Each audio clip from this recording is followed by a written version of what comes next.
It's time for episode 290 of the 3 Point Podcast, presented by the Memorial Healthcare Wellness Center. As always, check out memorialhealthcare.org for everything they offer. Man, another great weekend in sports in our lives, that's for sure. The Corunna Cavaliers pick up a big semifinal victory for the first time ever. Michigan Wolverines, in a true trap game, prevailed. Wasn't always pretty, but they won. And speaking of not pretty, the Detroit Lions, big comeback late in the game. We're recording this Sunday night, so that's all fresh. We'll get into all that stuff here in just a little bit. But again, I want to remind you of our local partners. They include AZee Branding Solutions, Jacobs Insurance Agency, Kori and Associates Real Estate Services, Nelson House Funeral Homes, Rivals Taphouse and Grille, and Success Group Mortgage and Servicing. We're going to again take a trip over to the west side of the state, talk with Jason Hutton of Fox 17 in Grand Rapids, get kind of a preview of the Corunna Cavaliers' upcoming opponent, number one ranked Grand Rapids Catholic Central, and we'll get into that in just a little bit. But as we always like to do, play a little catch up. And I just got to tell you guys, my only catch up is I've been consumed with all this high school football. I mean, I really have. It's been just a blast. This is for sure my swan song. What a way to end it at Ford Field as the official. For sure. It's kind of unbelievable. It really is a storybook ending. Yep. I mean, it's a hilarious side plot that I've been kind of thinking about. No matter what happens in this game, it's kind of funny to imagine like Ted, winding down a legendary career, calling it his last game. Corunna, like if Corunna gets blown out, like just think of wow, what a sorry ending. Or if Corunna wins, it's like literally a storybook. I mean, you already had the Last Dance crew following you at your last play-by-play game. I mean, you might as well have them up there in the booth for this game coming up. Yeah, well, I'll make sure I drive the Castle van right through the Corunna parade if they win. You kidding me? I mean, at this point, do whatever you want, right? I mean, this is it. So carte blanche. It really is a crazy story. I mean, we'll get more into the game this past Saturday, and then the game coming up. Obviously, like you said, Jason Hutton's going to give us a nice preview of Catholic Central, and then we'll give our thoughts too, of course. But just a dream run by Corunna in your last year. I know you said you might fill in maybe here and there, but your last year, right, doing it kind of more full time.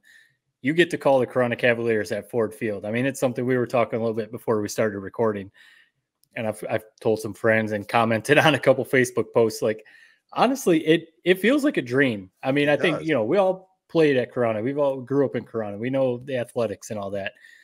The track and, obviously basketball has had some success, and cross country and some other sports, wrestling. And it's like, but football, man, it's just that one thing to think of Corunna football being at Ford Field in the state championship is almost surreal. You guys are, I mean, Jared, I know you don't live locally now, but you're still pretty close. Ted, you're right there in it. I can't imagine what that town, it's just got to be buzzing. Everyone has Corunna gear on, I bet. Oh yeah. So cool. They're on fire for sure. And Jared, I mean, you've been at a few games. This game you were at on the field with the camera, you got to soak up the atmosphere. What was it like down there? Yeah, it was. I mean, it's weird to say. We talked about it last week, man. It's like almost getting boring. I mean, it's crazy. I don't know. It's like they're so good that they're killing these teams by 50. I mean, Flat Rock, you knew within the first snap, like, oh, this is going to be a running clock. Like they don't even have the horses to stick with Corunna. So it's almost like boring, man. I mean, you look up, it's 35-0 at half, and it just kind of came and went. One thing, and I know, Ted, I know you are going to bitch about this as well. Yeah. I mean, that's the number one facility we got. I mean, the atmosphere was just a little bit dead. It was nice. Obviously it was awesome semifinal, but just not the site that I always envisioned Corunna punching their ticket to Ford Field at. Press box was horrible. Bathroom, you went to the bathroom, you had to wait 40 minutes every time because there's like 2 urinals and 1 little stall.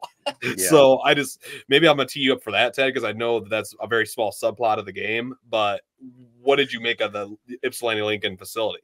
Well, yeah, I hate to badmouth, but you're right. I mean, if you're going to have a semifinal with a D5 team, you should have room for the media, and that's just rule number one. I mean, the stands were decent. They weren't overly sized. It was a nice turf field, and, the whole campus they have there is nice, but I tend to agree with you. I mean, we had a broadcast outside in the weather. What if it was raining?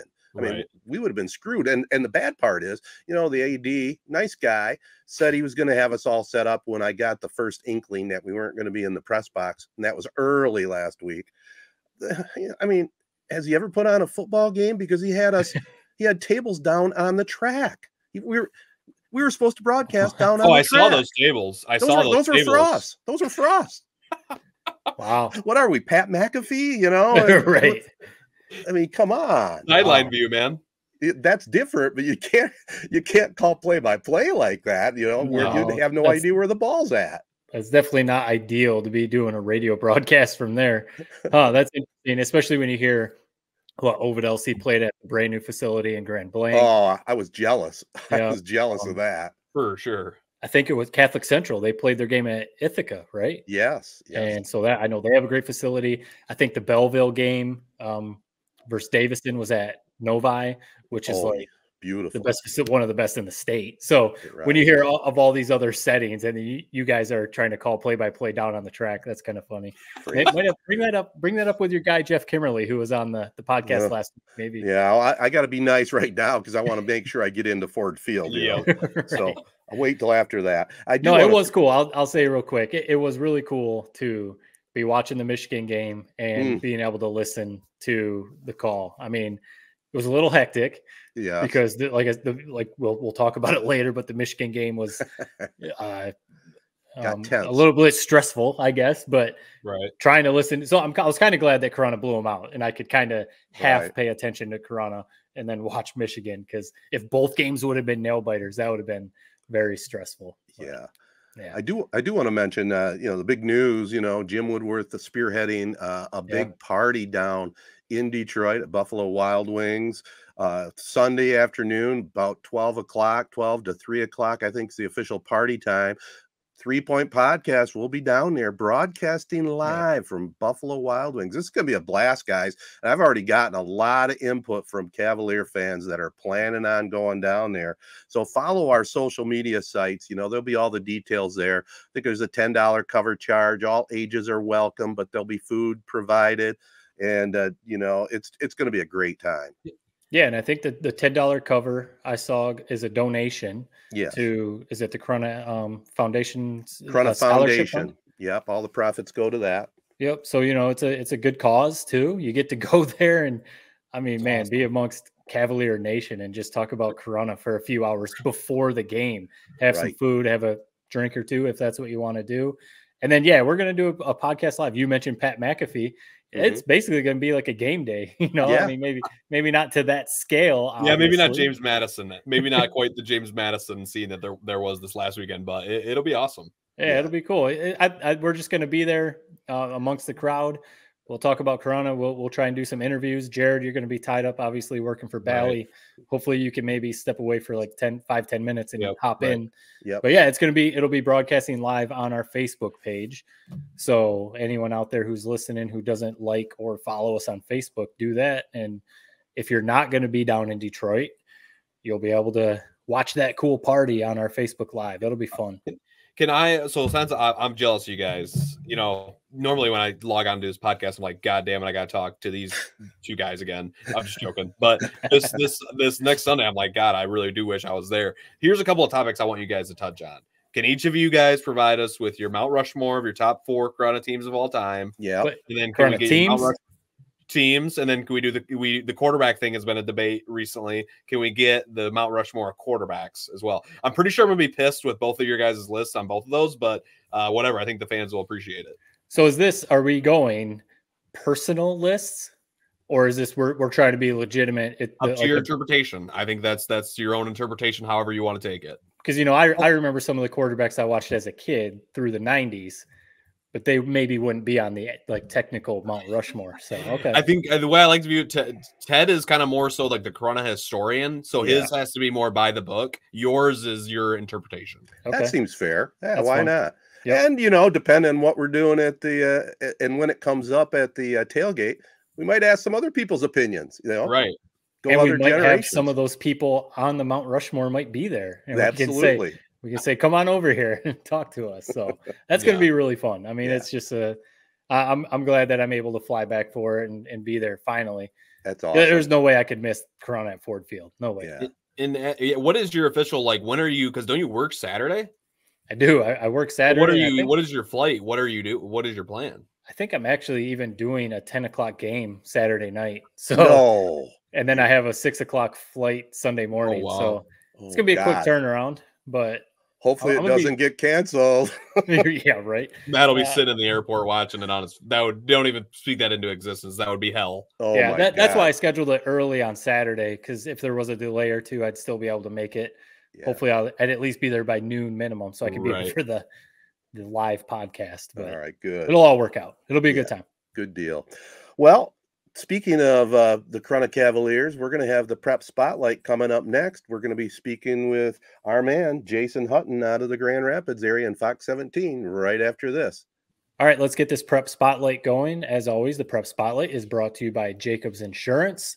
If you have any questions or needs for insurance, head over to the great people at Jacobs Insurance and they'll take care of you.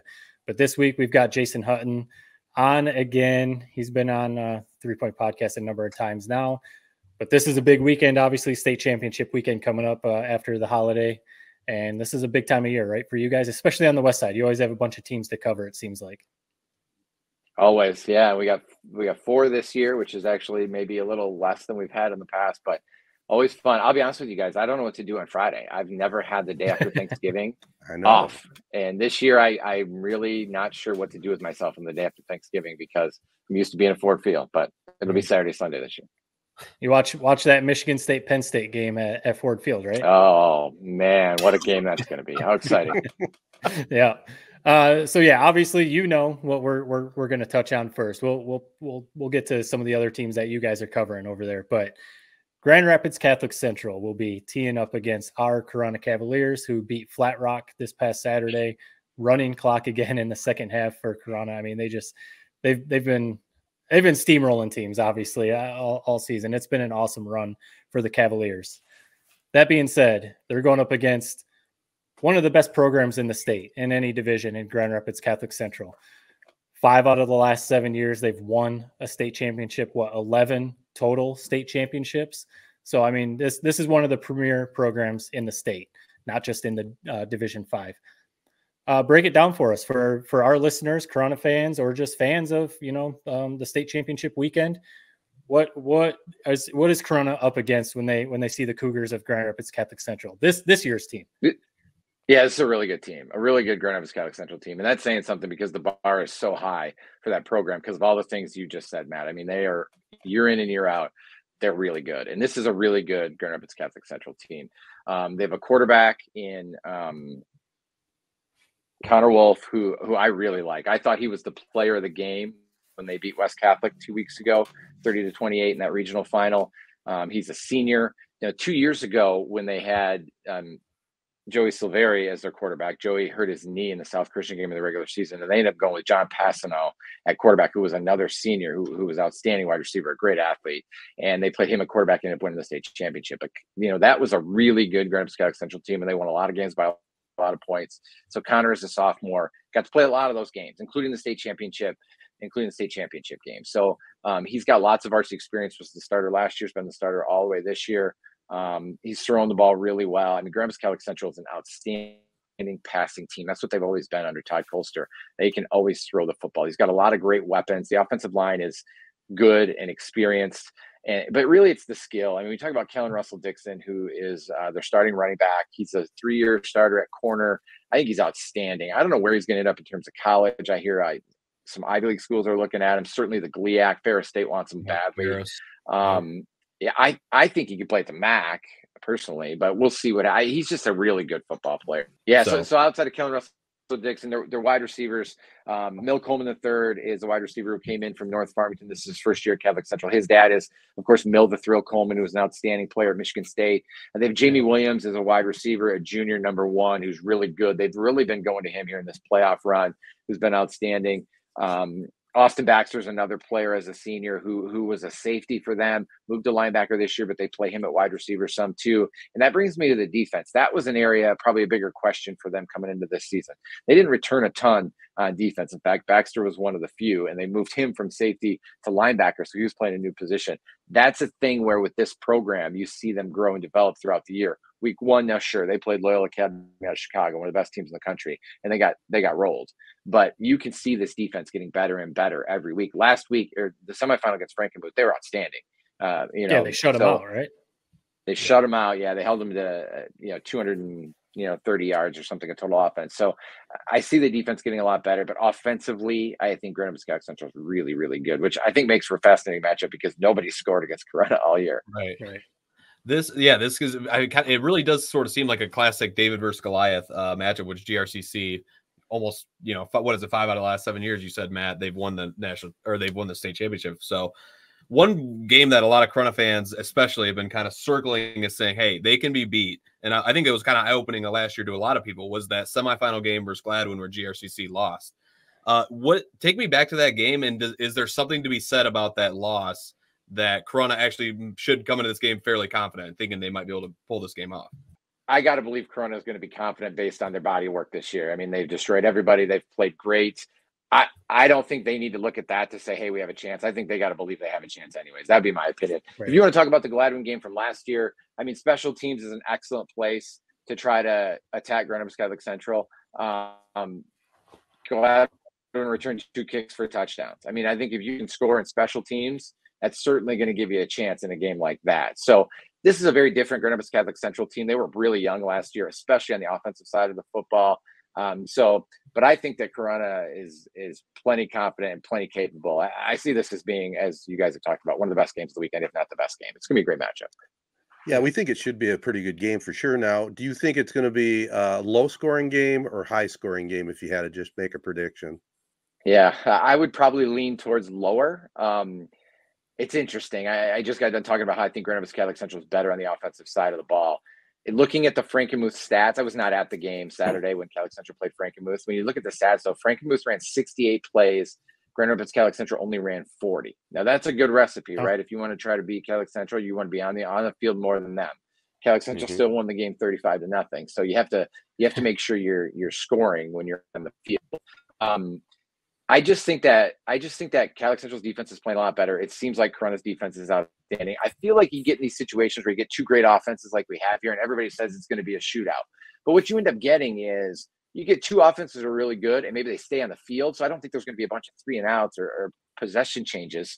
But what we'll get is probably longer offensive possessions and fewer possessions is my guess. So I would see this game being probably somewhere in the 20s to teens, probably maybe both teams in the 20s-ish, if I had to pick.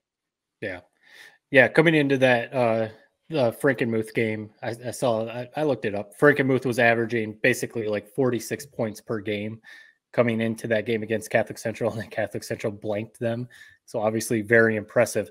So we've talked about the headlines that the offenses get. We've talked about it all year, all the headlines that the Bauer twins and Eddington and the other players on Corunna's offense get, and rightfully so.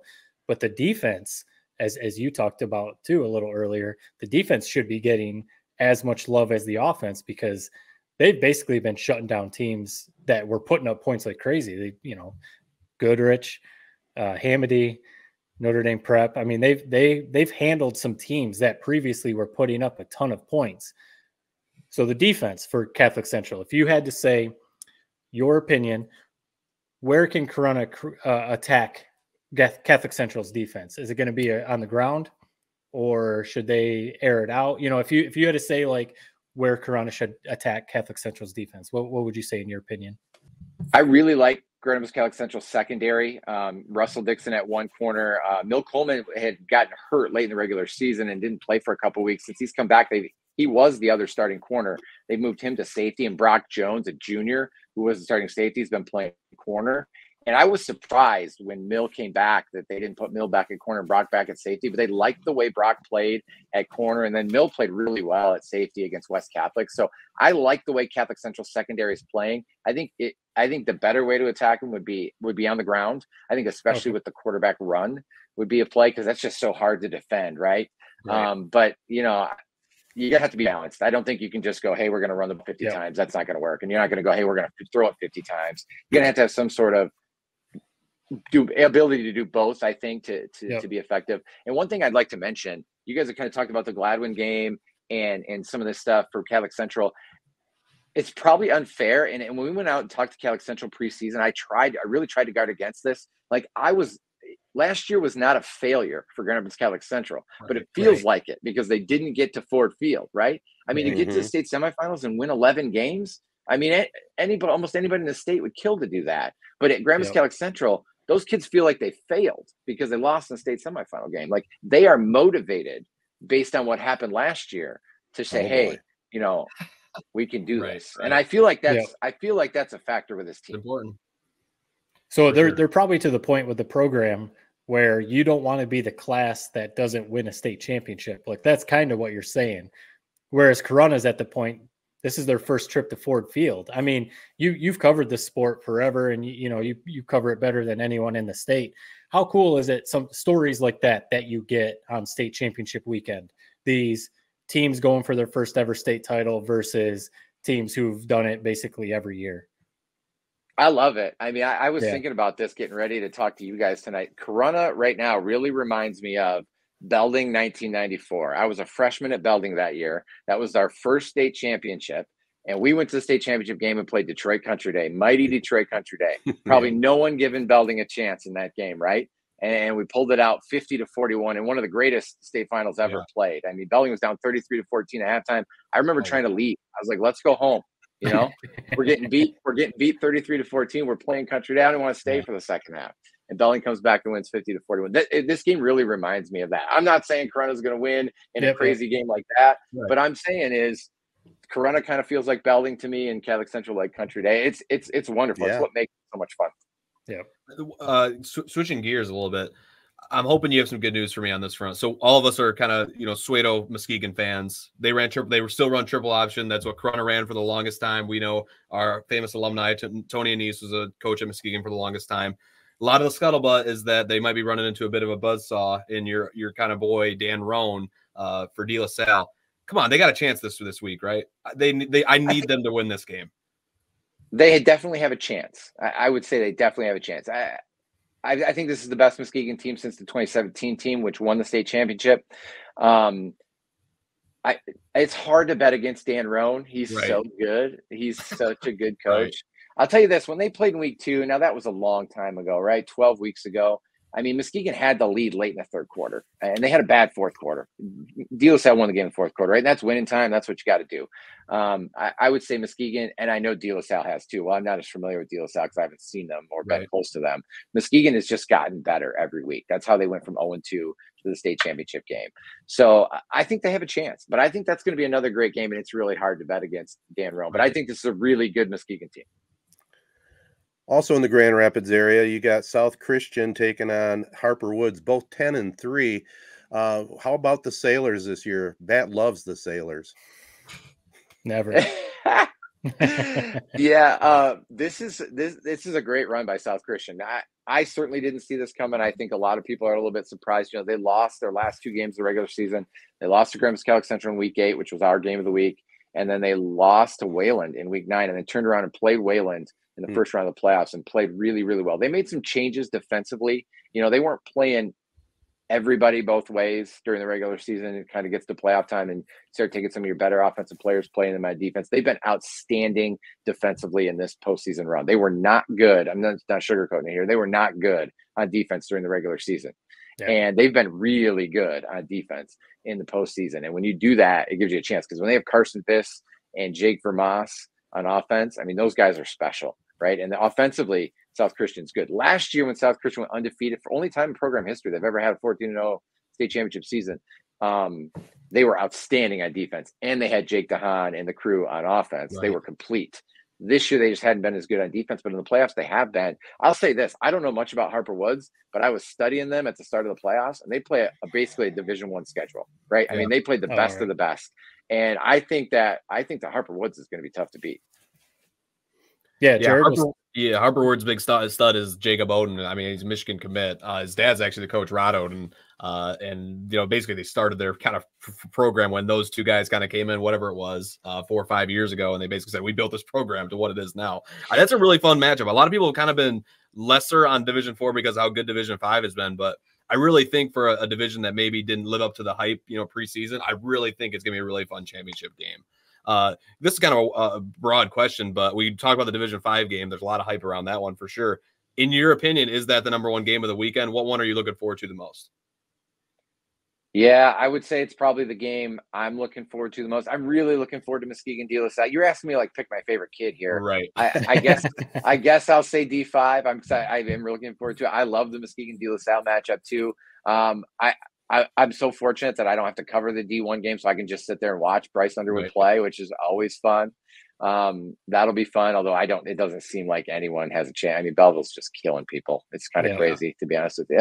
I couldn't believe what they did to Davison. I mean, I saw Davison. They're legit good, man. Yeah. To give up 63, I would have never guessed that. So I think Mason Forest Hill Central is going to be really good. I do. I think that's going to be a really good football game. So I'm really looking forward to all of them. Yeah, I mean, Menominee, Lumen Christi kind of seems fun. I mean, Ubley, Whiteford in 8. Yep. Rematch. I'm gonna sit there and watch all 8 games. I'll tell you that. Heck yeah. It's the best time of the year, that's for sure. I mean, I know you guys know, Ted, you said one time that you guys at the radio station, you guys called 6 out of the 8 games. 6 in our area. Yeah, we called 6 of the 8. I almost died that weekend. I was going to say, when you have a weekend like that, Jared's going to be covering every game. Right. West Michigan always keeps you guys busy at Fox 17. Right. But it's definitely a great way to like sign off on high school football season. Speaking of signing off on high school football, you've become one of our favorite people to have on the podcast in the Prep Pigskin Preview, and then now coming on the Prep Spotlight. You've announced publicly, so I think it's okay for me to ask this.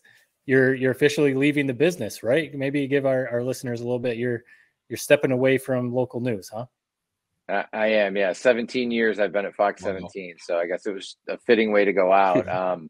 It's a tough schedule, right? And I'm getting old, and it's hard to work till midnight every night. It's just too hard. I basically work a second shift schedule, 3 p.m. to midnight, and all the long hours and weekends. I mean, I love it. I love the job, but I have 3 young kids and a wife, and I need to be home a little bit more. And I have this unbelievable opportunity that I'm super excited about to work at Power Strength Training Systems. I mean, they're doing so many great things for athletes in the Grand Rapids area, and a chance to highlight some of the stuff they're doing. I'll still get to be around athletes and athletics and just kind of work a more normal schedule and be home for my family a little bit more. So I'm going to miss many, many things about my current job in the last 17 years, but I feel like it's the right time for a change. For sure. Yeah. Well, we all got a feeling we'll still see you around, definitely around the high school football fields, without a doubt. Before we let you go here, Jason, just, you're winding down here, heading into the new year. Tell our listeners where they can catch up to some of your final stuff. Yeah, so everything we do, all of our newscasts and everything, we stream our newscasts live at fox17online.com, plus all of our content goes there after it airs as well. And we're very active on social media at Fox 17 Blitz, and I'm at JHut5.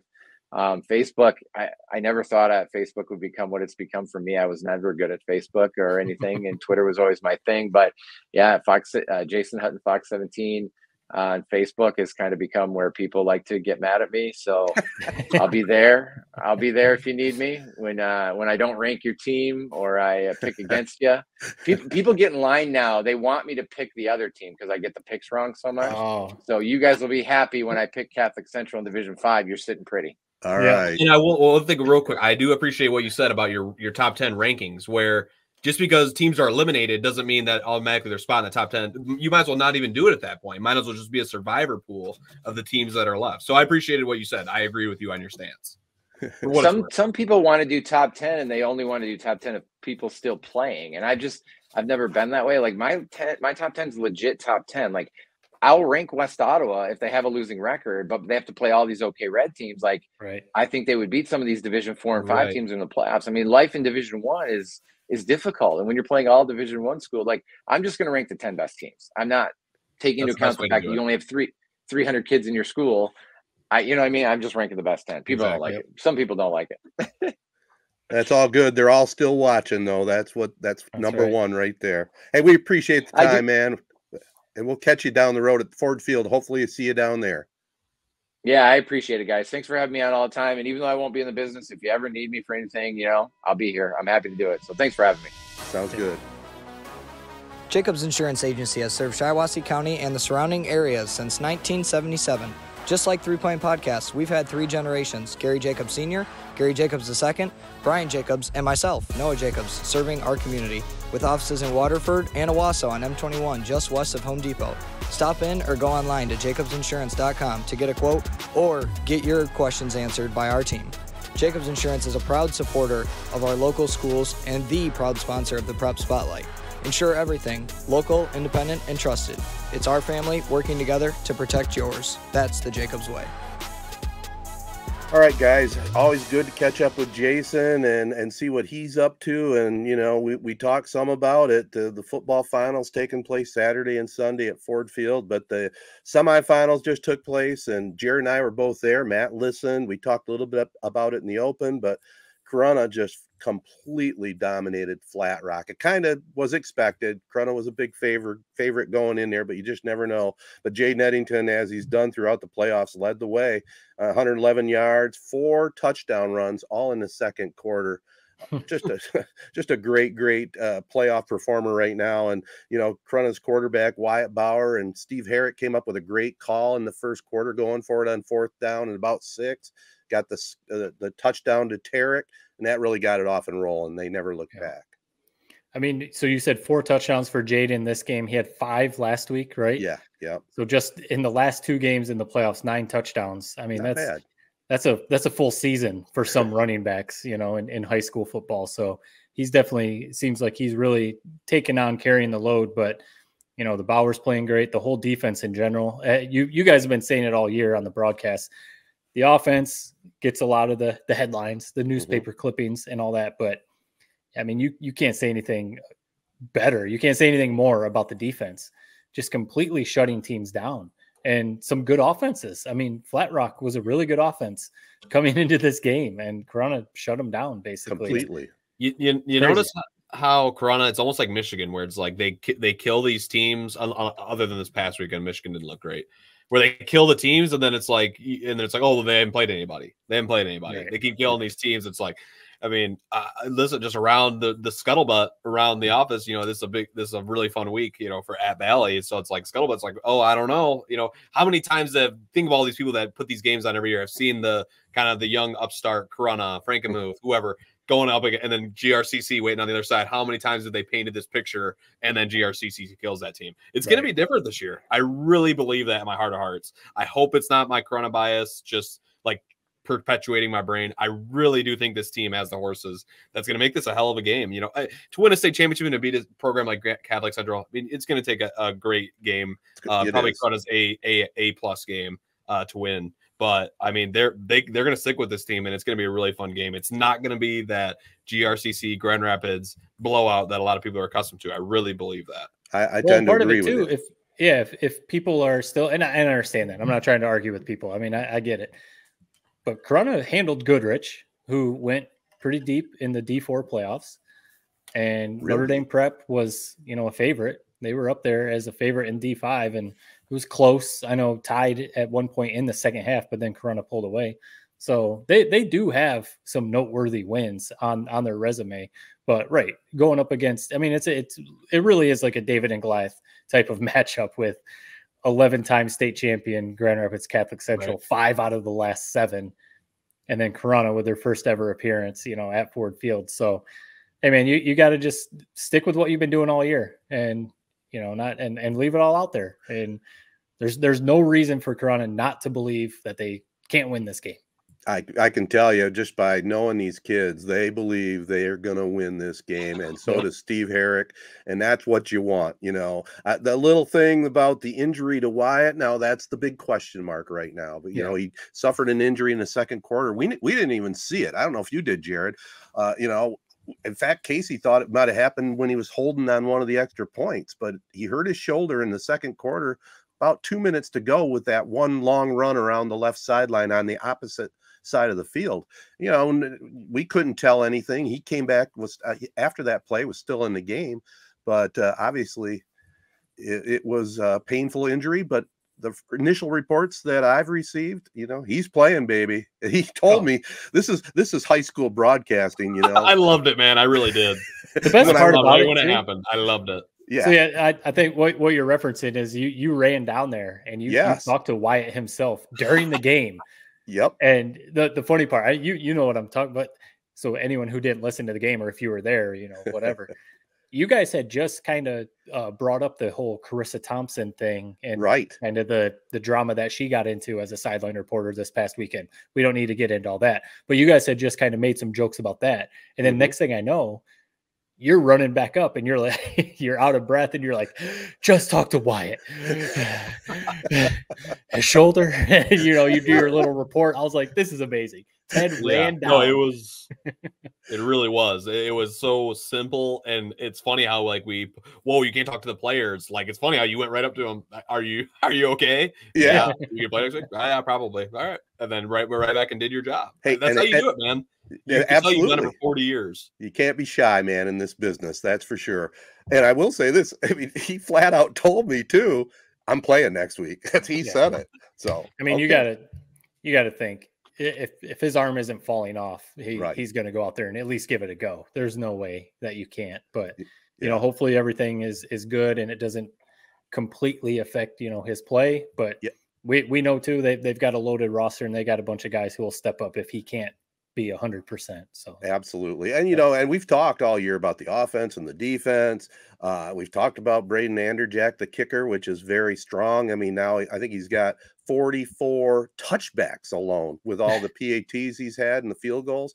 I mean, special teams was huge in that game against Flat Rock. I mean, they really turned the tide and made it to where Corunna just sealed it off. You know, they had a block punt, they had a strip of the ball and a kick return.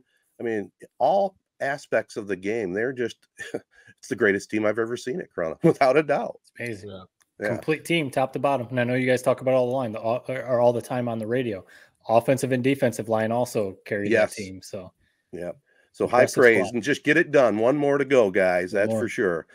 In the D6 semifinal, Almont ended Ovid Elsie's Cinderella season 41-25. Our man Trace Tokar, finished the season with a solid game, 224 yards passing and a couple of touchdowns. He'll be back for another year next year for Coach Travis Long. So the future looks bright again for Ovid Elsie. But like I told you, little jealous they got to play over there at Grand Blanc.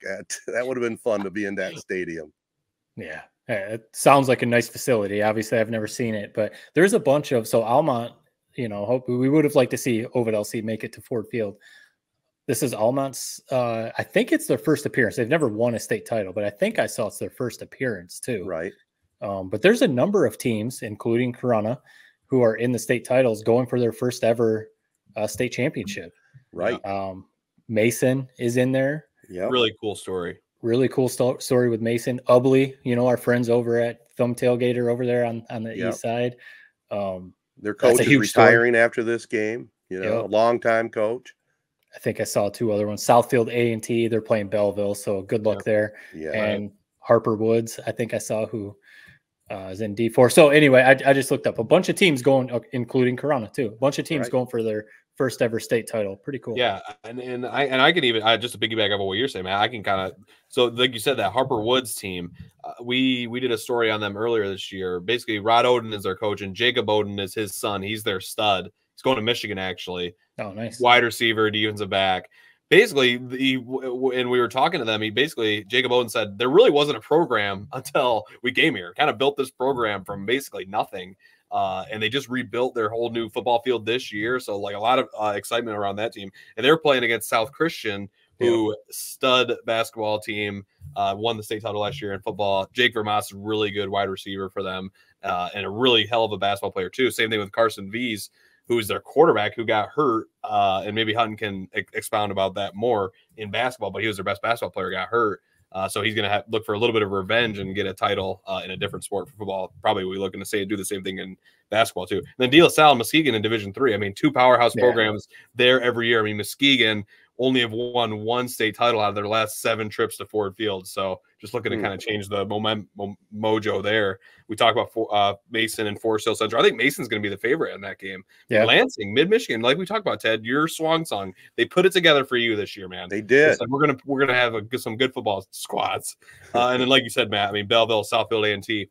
Southfield A&T's quarterback, if you mentioned in the prep spotlight or prep pigskin way back when, Isaiah Marshall, that's the quarterback who had one of the smartest plays I've ever seen, where he fumbled it in his own end zone for a touchdown. They get the ball back, he goes down, marches down, and scores. He's going to Kansas, and then we don't even need to talk about this, but Bryce Underwood, number one player in junior class, going to announce his commitment on January 6th, I believe, of this year.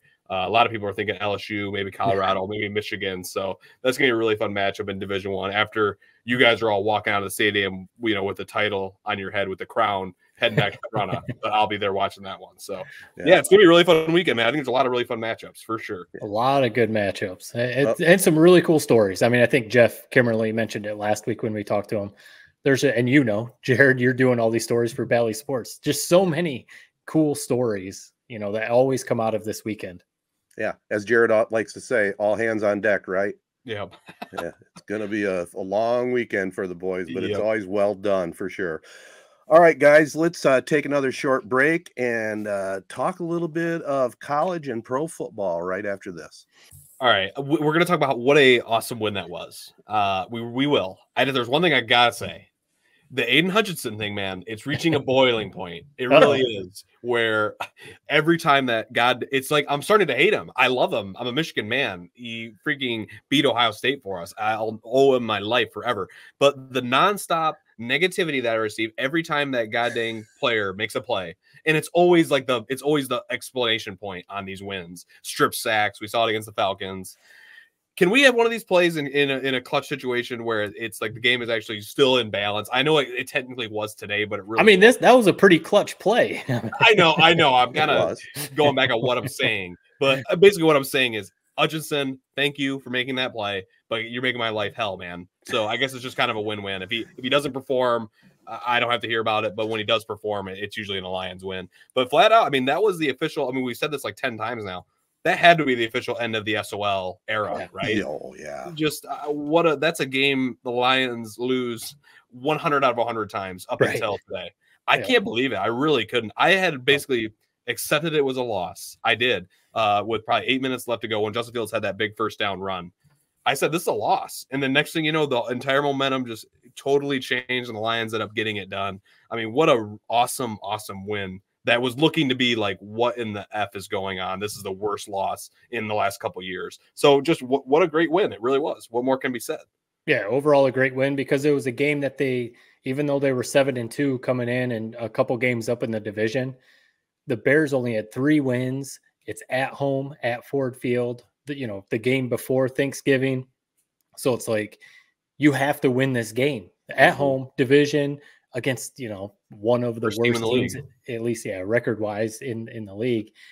And they come out there, and I know you guys know what I'm probably about to say, but Jared Goff just goes out there and uncharacteristically, because he usually does not play like this, throwing some really bad interceptions.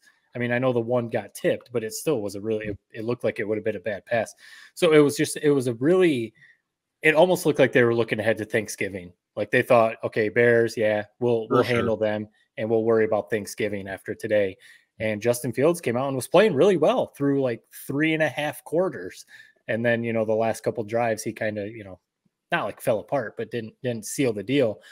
But all credit to Goff. I mean, I'm not buying the jersey and hanging it up on the wall behind me. He's still not my favorite quarterback, but he very easily could have, after that third interception and they were down 14 points or whatever it was, he could have basically mailed it in and been like, hey, let's just get out of here and let's move on to Thanksgiving. But they battled back. And I told you, Ted, and we had a couple errands we were going to run this evening. We had a couple things we wanted to do. And I was like, I thought that the Lions would have it in hand. And I was like, we'll probably be able to leave early fourth quarter, mid fourth quarter. I'll listen to the rest. I'll check, the final score. Wouldn't you know it? They, when we're trying to do something, they're trying to battle back. And I was about to be like, let's just go. When they were down a couple scores, I was like, I can't watch the end of this. Let's just go. They score that deep ball to JMO. And I was like, oh, of course. All right, I got to watch this next defensive drive. They get a stop right away. And I'm like, okay, I've got to watch this now. Goff drives him down the field. I mean, like a master class. Just that drive for the winning touchdown was just like bing, bing, bing. David Montgomery with a bunch of big runs. And it was just like, now this team, I mean, are they going to win the Super Bowl? I don't know. Who knows? But SOL is gone. Yeah. Because like you said, any other Lions team would have lost that game. And hey, man, that's like a game that the Lions were the Bears, Right. my whole life, really. That's like the type of stuff that would happen to the Lions. What happened to the Bears today? Right. So it's nice to be winning these games that you should be losing. It feels like we've had a couple of those this year. The Lions are legitimate Super Bowl contending teams. Whether they can get through the playoffs is going to depend on the draft or the draw, and how it all shakes down, and how they're playing at that time. But I mean, this is a game, and you're exactly right, Jared. And normally Lions would definitely blow this one, but kind of a contrast.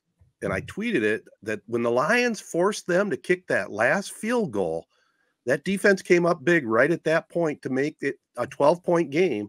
And you've seen enough NFL games to know still things have to fall in place.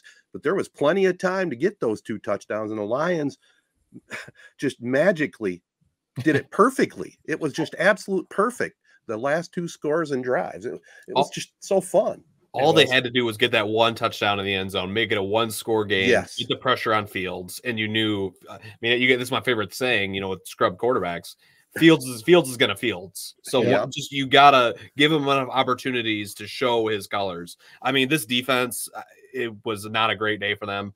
Any quarterbacks with any mobility seems to really kind of be like the kryptonite, which is not good when the teams we're probably going to have to beat are Dak Prescott and the Cowboys and Jalen Hurts and the Eagles, but we'll worry about that come playoff time.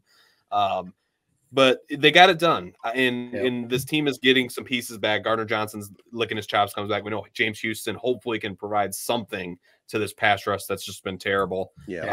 So we'll see. They got it done. At the end of the day, the NFL, we talk about it week after week. Dan Campbell says it. He probably already said it in his post-locker room speech that I haven't seen yet. They dropped anytime you win in the NFL, it's hard to win in the NFL, and they won in the NFL. Yeah, and especially in the division, because now that's another division win. They get the Packers on Thanksgiving, who they already beat at Lambeau. So, in theory, that should be a win on Thanksgiving also. And we get to go into our holiday weekend riding high as Lions fans. If you're sitting so they're 8-2 right now. If we're heading into Michigan high school football state championship weekend and the Lions are 9-2, man, I'm feeling pretty good with like a 3 or 4 game lead in the division, or, whatever it would be at that point. Man, I think we're feeling pretty good. But no, I mean, I think as long as the offense is playing like this, I really think they can play with anyone. Because even if they do get into a shootout like they did last week, they can put up 30 to 40 points if they have to, when they played the Chargers. But the defense at some point is going to have to come up with some stops, and they did today. So credit the defense. They did when they needed it to, they did. Yep. And Matt, you're talking about how precise Goff was down the stretch. I'll take Goff. If I know that you tell me any team faces opponent in the playoffs, you're going to be down 3 points with Jared Goff with the ball, 3 minutes left. Like, I'll take those odds any day of the week against any team. He's just, I love him, man. What more can you say about Goff? He played horrible. First 3 quarters of that game, he played horrible. And maybe that's the most impressive part about it. Just put it behind him and played flawlessly down the stretch. So it was just a really awesome, snatching victory from the jaws of defeat, which really was important to me because, I mean, going to this Thanksgiving game, think about, what's a bummer, especially for us, Ted.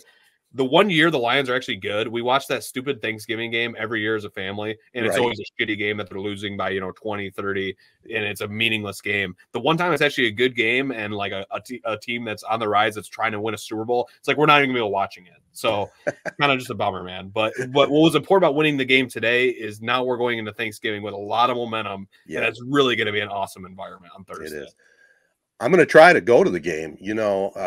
I've talked about it. I'm just waiting for standing room tickets to go on sale. Hopefully first thing tomorrow morning. If they're not too outrageous, if they're a couple $100, I'm buying a couple tickets.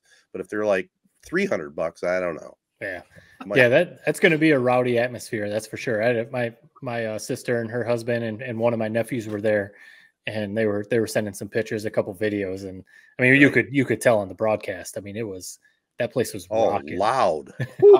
How would you rate your excitement to see Jack Harlow perform live? Not really enthused, but he's okay. But it just seems like they get just duds compared to the man. Cowboys and stuff, man. They really do. Yeah. They need to figure that out. It is like, what are we? It's like, you're exactly right. It's like the Cowboys halftime show you'll be watching at 7:00. It's awesome. It's like Jonas Brothers. It's like Chris Stapleton. Right. And then we have like Big Sean, Jack Harlow. Right. What was it the one year? Like Andy Grammer. It's like, what are we doing, man? Yeah. It seems like they're trying to figure out, do we try and get someone like to appeal to the young people, or do we go with like, just a classic person, or, like, do we get someone kind of local like Big Sean? Like it's, I don't know. It's got to be kind of tough. And also, like, it'll be horrible. It'll be horrible. It's probably going to be horrible, right? I can't wait to hear you're like on the field. Maybe more so than the actual game. Take mental notes of how that's going down. I think that's what we need to report on next week more than maybe I'll do a live tweet from this. If I'm at the stadium, maybe I'll do a live tweet after the performance. All right. Well, let's move on to college football, guys. I mean, I did get a chance to listen to the last quarter, and I watched the entire replay today. I mean, what happened? I mean, they went out and they just were kicking their butt, and all of a sudden Maryland got a little momentum going, and it was a heck of a game, man. There was a couple of debatable calls too that kind of, I think, cost Maryland down the stretch. Yeah, I mean, I'm sure you're referring to that intentional grounding on a little bit. Yeah, I mean, like they even said on the broad, that's kind of technically like a judgment call by the refs. Yes. There isn't like a hard set receiver has to be within 10 yards or whatever. So the refs thought that was grounding. They called it. Obviously, that basically decided the game when they called that. Yep. But Maryland was really backed up, so it would have been a tall task for them to drive down anyway. Yeah, I don't know. I mean, I think I texted you guys, I think we really saw on Saturday the effects of not having Jim Harbaugh on the sidelines. For all the people who are like, he's just a glorified cheerleader on Saturdays. They get all their work done during the week, putting in the game plan and all that. And then on Saturdays, he's just there cheering on the guys. He does, any head coach, I'm not just saying just Jim Harbaugh, any head coach does so much more than that, because, Sharon Moore, who's the acting head coach now, you guys know this, I'm not saying anything groundbreaking, but he's the offensive coordinator. So when Harbaugh's there, that's all he has to do. Focus on the offense. And he's also the offensive line coach. So talk to the offensive line, talk to the guys up in the booth about, the offense and all that. Harbaugh can argue with the refs. Harbaugh can talk to McCarthy when McCarthy maybe is struggling a little bit. Harbaugh can talk to Mike Hart if he's got, Harbaugh can do all that other stuff. Moore can just worry about the offense and the offensive line. Now, Sharon Moore has to be in the ref's ear. Sharon Moore has to be talking to special teams coach. He's got to be doing all this. And I think we're seeing the effects of that. And I mean, whatever you feel about Jim Harbaugh, he was, a former quarterback in college and a really good quarterback in the NFL for a long time. So he knows the position. So when McCarthy's having a game like Saturday where, maybe he's missing a couple throws, it's starting to get a little iffy or whatever, I think having Jim Harbaugh there for his quarterback is huge, 100%. Where he can just talk him through, like, what are you seeing? Or what did you see on that read? That, what play is working, whatever it is. And now Harbaugh's not there. So I don't even know. Who does McCarthy go talk to? If he, I would assume they've got a big time calming presence on the sideline for sure. And I think like there are some head coaches that I don't think in the actual X's and O's game plan. Like, this is Deion Sanders, just flat out. Like, I don't think if you lost him on game day, I don't think he has his hand in all these different pots. He's got the calming presence on the sideline for Colorado, but I don't think he's really doing much X's and O's wise. I think Harbaugh is almost the opposite, where he knows every call that's being made on offense, defense. He's putting his 2 cents in. He's kind of almost the voice of reason. I feel like sometimes coordinators can get like kind of caught up in the whole game, wanting to make that kind of miraculous play call, where I feel like a guy like a Harbaugh can kind of bring you back to center. Let's go back to pounding the rock, or let's open up the play action pass, or let's dial up that wide receiver reverse that we've had stored away for a while. So it's a big blow not having him there. Real quick before we preview maybe the Ohio State game, we didn't have a chance to talk because this news kind of came out after we recorded last week. What did you guys make of the decision for Michigan to kind of just accept this punishment? Because I've said it all year, I'm not worried at all about Ohio State game. But now that Harbaugh is not on the sidelines, it's almost like you have to throw all bets out. So yeah. I don't know. I just was very shocked that after all was said and done, all the battle they fought, that they ended up just saying, we're going to accept it. I mean, my quick thoughts, I know, Ted, you give yours too.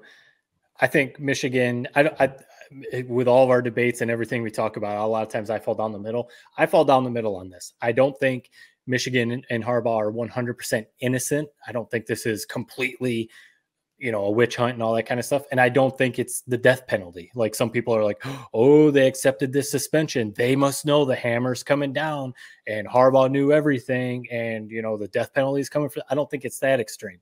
I think Big Ten, because they fired 2 coaches, the linebackers coach and that Steve Klinkscale, which word hasn't come out, but people said he's like away from the program. I think the Big Ten said, hey, listen, you got a couple coaches who were trying to cover some stuff up.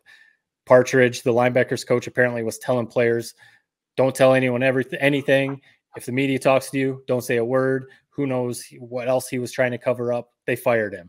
So I think, knowing that stuff, the Big Ten basically said, listen, we do have some stuff that would be enough to suspend you for longer. Take this. We won't investigate anymore. Move on. And Michigan finally was like, you're right. I mean, let's just take this and hopefully that's it.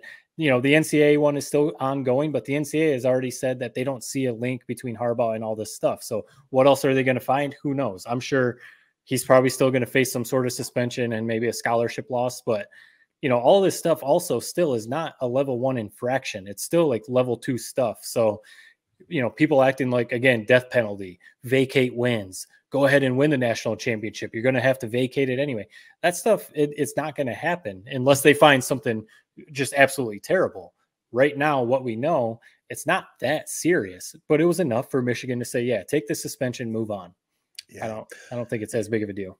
Yeah. It is a big deal that Harbaugh's not on the sideline, so I agree with you on that.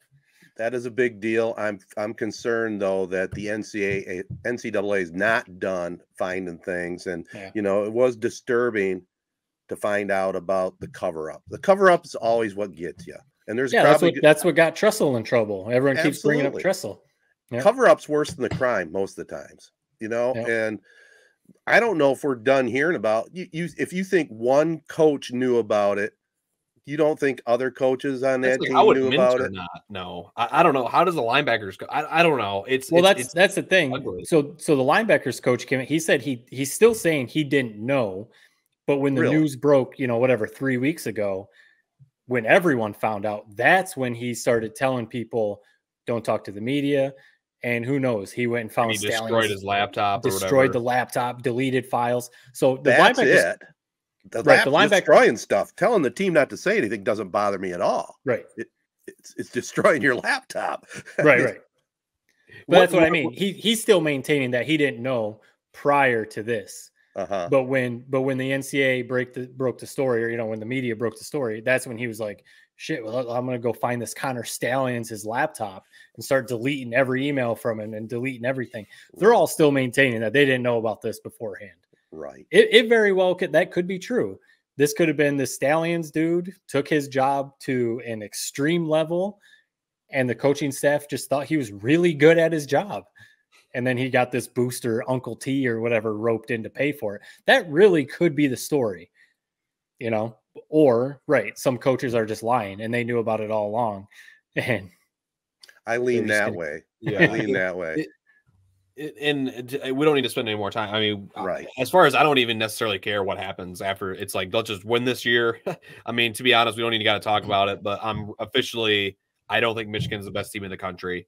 Yeah, I think Georgia's.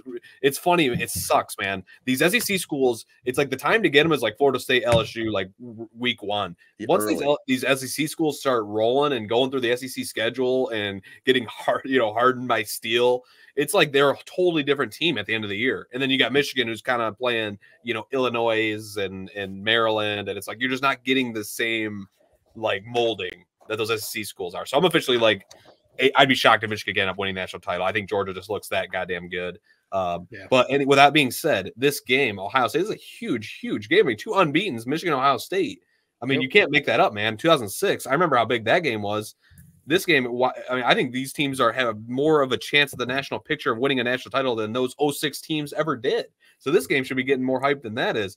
I do worry about, this team has been so good at like staying focused.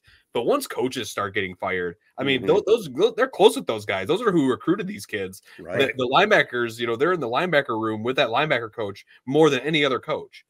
Once that starts happening, it's like I really worry about this team really staying on the straight and narrow. I mean, the walls are crumbling around them. They've done a great job. JJ McCarthy, Blake Corum, all of them. It's impressive, but at some point, man, you got to think it's really starting to wear on them.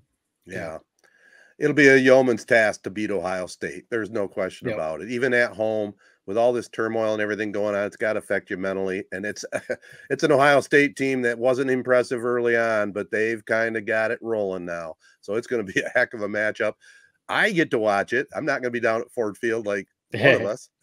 I mean, you'll still be able to tune into it, but it's going to be. I love the noon kickoff too, man. That's going to be fun. I do too. Noon kickoff's great. Luckily McCord, Ohio State's quarterback, he's not CJ Stroud. That's for sure. Travion Henderson, the running back, is good, but he's not like some of their past running backs. Obviously, they have Marvin Harrison, who very well could win the Heisman. But you know, Michigan's pass defense has actually been pretty good this year. So, you know, I don't think Ohio State's going to, you know, roll them like we've seen, you know, like the Chase Winovich year that we thought Chase Winovich and those guys were going to win. And next thing we know, it was 55-10 or whatever it was. That was bad. I don't think it's going to be that. No. But the offense is what, you know, just kind of concerns me, because I think the running game is kind of figuring some stuff out. It's not like it was last year. Last year's run game was just insane. But I just wonder about McCarthy. I'm not off of the McCarthy thing like some people are. I just wonder if Sharon Moore having to also head coach is affecting his game, his play calling. And it was just watching that game. Ted, you went back and rewatched it. Jared, you probably watched it too. The play calling was just really weird. You know, like Penn State, you could see it was kind of funny to not throw the ball once in the second half, but you could see they were like, we're winning on the ground. Don't care. We're running the ball. Maryland, it was like, all right, we're going to throw a few times, and then we're going to go ahead and run. So it was like, how is McCarthy getting into a rhythm? And then, you know, he did throw that red zone interception and bad interception. It was just one of those, like, if that doesn't happen, they probably score a touchdown and it's a completely different game. Yeah. That happens and it flips everything. And so it was just a weird game. Well, you know, you go ahead, Jared. No, I'm not. I'm a little like, if like, you know, I wasn't worried about what I kind of sold myself on with this Ohio State game is like, we beat this team when they had an NFL MVP as their quarterback 2 years in a row. Now it's like we have the best quarterback, but then I really thought that I still do. This is going to be the game where we find out who McCarthy is. We really do. People keep throwing on the TCU game. He lost that game. Yeah, I know he looked good after that. I really think they're going to have to, they're more than they ever have in McCarthy's tenure. They're going to have to be relying on his right arm to make some plays. And it's either going to turn into picks or it's going to be him making incredible plays. That's the game. You know, you hate boiling down this whole season and all the off the field issues. It comes down to JJ McCarthy. If you are the guy that we've been promised, Matt, that you've said he was, I believe you some weeks I don't. Yeah. If he is that guy, you have to beat Kyle McCord and this Ohio State team at home. You have to do it. Yeah, you have to do it. It's a legacy game. This is the year. Yeah, you do. Clay's getting compared to Andrew Luck. I mean, come on, man. If you're that guy, you got to win this game. Right. And I think he will. For my official prediction, if we want to go that route, I do think Michigan wins. I think it's going to be really ugly. I really do. I think the play of the game, it's going to be Sanders Still's going to make a play. That's going to a pick. That's going to be a backbreaker for Ohio State. I think Michigan wins this game. I think it's going to be real scoring. It's going to be ugly. It's going to be boring. People are going to be like, what the F am I watching? It's going to be like 25-17, 25-18, 24-17, somewhere right around that ball game right there. Yeah, I don't think it's going to be like last year where all of a sudden Michigan's busting big play after big play and blowing them out by 30. I don't think it's going to be like that, but Ohio State might stack the box and do what you're saying. They might say, we're stopping. I wouldn't do it. Right. And McCarthy, especially if the weather's going to be cold and maybe a little rain, a little snow, McCarthy, you go out there and beat us. And if you beat us, cool. Tip the cap. You know, you were a Heisman contender. Cool, you beat us, but we're not going to let Corum run for 180 yards on us, and Edwards again, and whatever. Right. So, yeah, I would predict I would predict Michigan win. I think similar thing. I was going to say like 24-17, but so I don't want to be the same as you. Right. I'll go 27-17, 27-20, something like that. Like one score, 7-10 point win for Michigan. I hope I'm wrong, but I think I'll why not? Let's mix it up a little bit. And my heart bleeds blue, but just all this stuff that's gone on in the peripheral, and the coaches and Sharon Moore, calling the plays, but running the team. Somebody brought up a good point. I don't know what you guys think, but, somebody like Mike Hart should have been maybe named and let the coordinators coordinate. Yeah. I don't know if that's legit or not, but I just got a bad feeling. I think Ohio State wins a close one. I just think it's their year. They've lost 2 in a row to Michigan. Their coach Day knows he has to win this game, or he may not get fired, but he's going to have all the pressure in the world. So I hope I'm wrong. But I got a bad feeling, boys. All right, guys, I think that'll do it. Another fun podcast, number 290 in the books. The 3 Point Podcast, presented by Memorial Healthcare's Wellness Center. Make sure you sign up for a 2024 membership, 15% off. Get yourself healthy, get in shape, and get details at memorialhealthcare.org. Also want to thank our local partners, AZee Branding Solutions, Jacobs Insurance Agency, Kori Shook and Associates, and Kori Shook and Associates Real Estate Services, Nelson House Funeral Homes, Success Group Mortgage and Servicing, and Rivals Taphouse and Grille. And a couple of those sponsors are on board for the big tailgate down in Detroit next Sunday. Get ready for that Corunna Cavaliers, Grand Rapids Catholic Central game. It's at the Buffalo Wild Wings in Greektown. Just look it up on Google. $10 cover with proceeds going to the Corunna Foundation. There'll be food and hors d'oeuvres upstairs where we'll gather. We're going to have our podcast there live. Jared, you got to break away for at least a segment of it. Figure it out somehow. I will. Well, here's the thing: if you guys are starting right as this game before is starting, and that's where it's like I don't know. So we'll figure it out later in the week. I will make an appearance some way, shape, or form on that. All right. I mean, I think So the plan is, Ted, you've been saying that the